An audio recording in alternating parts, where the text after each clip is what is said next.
Hey guys, so I've been getting asked a lot about what to actually do in Sydney. Most people just stick to the main harbour, but there is so much more to see.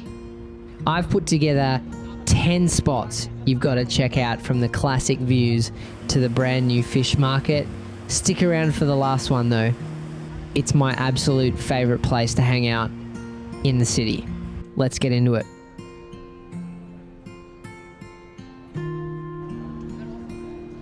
Alright, first stop, you can't come to Sydney and not start here. This is the Sydney Opera House. It was officially finished back in the year 1973, and even though it looks futuristic, it's been the heart of the city for over 50 years now. It's wild how busy this place gets. We're talking roughly 30,000 people wandering through here every single day. Whether you're here for a show or just to walk around Circular Quay, it's usually the very first thing people want to see when they touch down. It never really gets old, does it?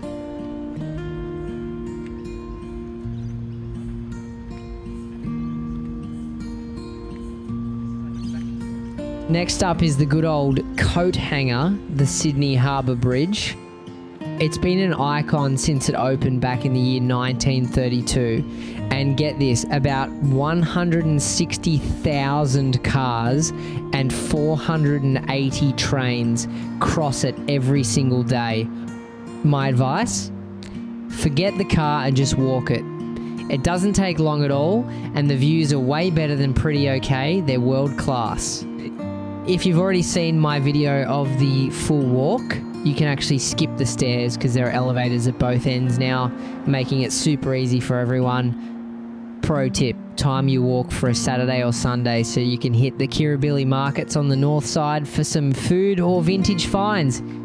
When you're done, just hop on a train or ferry at Milson's Point and you're back in the city in minutes.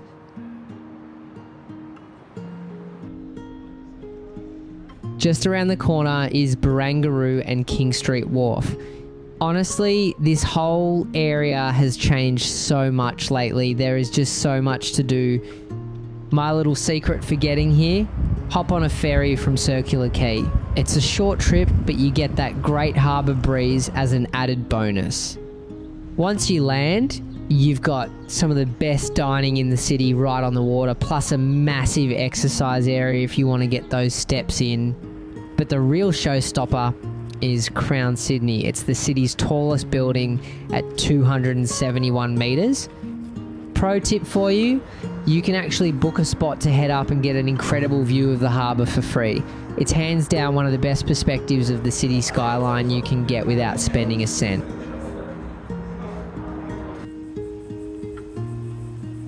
Next up, we're heading into the Royal Botanic Garden. Honestly, you could spend a whole day just wandering through here and still not see it all.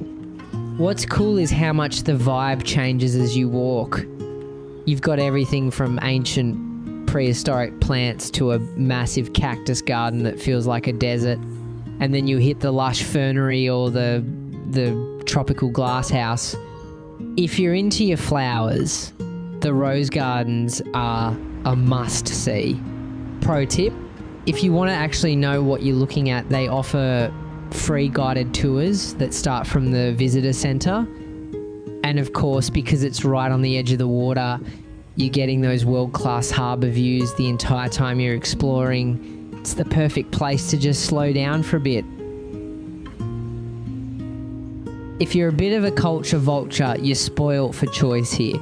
There are over a dozen museums and galleries right in the heart of the CBD, but there are three you definitely shouldn't miss.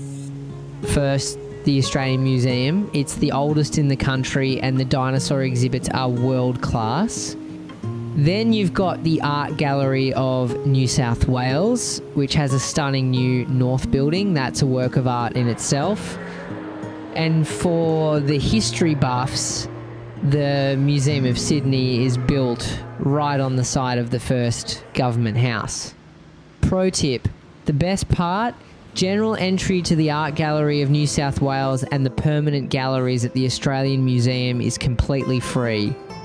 They are all super easy to get to, and if you're worried about finding them, I've got separate videos on my channel showing you exactly how to get to each one.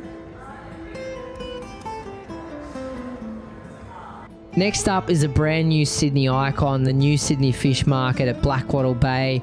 They've just moved into this incredible new building, and honestly, the architecture alone is worth the trip. That massive floating roof is designed to look like silver scales shimmering in the sun. It's just a great place to spend an hour or two. You can wander through the massive halls, check out the daily catch, or grab a seat on the waterfront timber decks.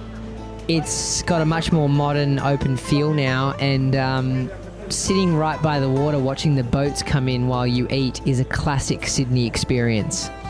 Pro tip: don't miss the views of the Anzac Bridge from the outdoor seating area. It's one of the best angles of the bridge in the whole city. Now we're heading into the heart of the hustle, the Sydney CBD. If you love that big city energy, George and Pitt Streets are where it's at. The best way to see it all now is the light rail. It's incredibly convenient. You can just tap on with your phone and glide right through the center of the city. It's turned George Street into this massive pedestrian mall, which makes it a fantastic place to just grab a coffee and people watch. If you're into shopping or food, you're in luck. You can find authentic dishes from nearly everywhere in the world within a few blocks. From the high-end stores to the historic Queen Victoria building, there's a lot to cover. If you want to know the best routes to take, I've actually made some full walking videos through the CBD, so definitely check those out to plan your path. Just a short walk or a quick light rail hop from the city centre is Darling Harbour. This is the ultimate entertainment hub of Sydney. If you've got kids or you're just a big kid yourself, this is where you'll find the big attractions like Sea Life Sydney Aquarium and Wildlife Sydney Zoo. It's a dedicated pedestrian precinct, so it's completely car-free and great for a wander. There's always something happening here, from outdoor cinema screens to street performers. It's also packed with waterfront bars and restaurants, so it's a brilliant spot to grab a drink and watch the world go by. Pro tip: if you're here on a Saturday night, stick around for the weekly fireworks. They usually kick off at 8:30 or 9 p.m, and they're a great way to end your day for free.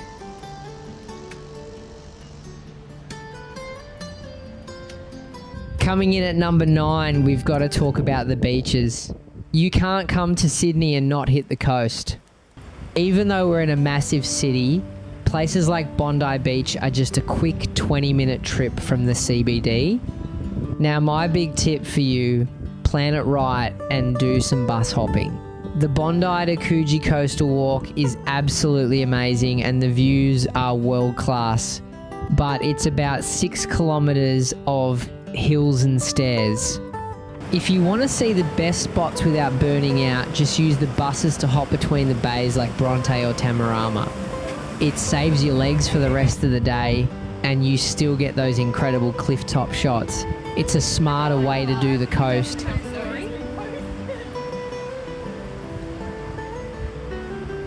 And finally, we've made it to my absolute favourite, the Rocks. I know I teased it at the start, and this is why. It's the oldest part of the city, and honestly, it's just got a soul to it that you don't find anywhere else. You can spend hours just getting lost in these little sandstone lanes or checking out the Rocks markets on the weekend. But my favourite thing to do, just grab a cold one at one of the historic pubs like the Fortune of War and soak in the view right under the bridge. It's the perfect mix of old school history and that iconic Sydney skyline. It just never gets old.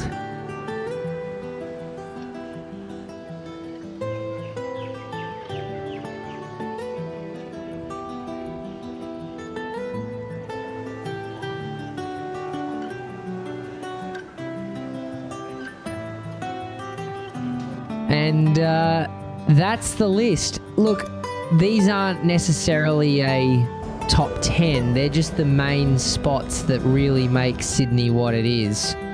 There is so much more to this city than I could ever fit in one video, and I'm sure there are plenty of other spots I've missed. I've got to give an honourable mention to Walsh Bay for its amazing theatre vibe, and Milson's Point on the north side. The view from under the bridge there is hard to beat. But I want to hear from you guys. If you've been to Sydney or you live here, what's your go-to spot? Drop it in the comments so everyone else can find some more gems. If you found this helpful, hit that subscribe button and check out my full walking videos in the description if you want to see exactly how to get around. Cheers for hanging out with me, and I'll see you in the next one.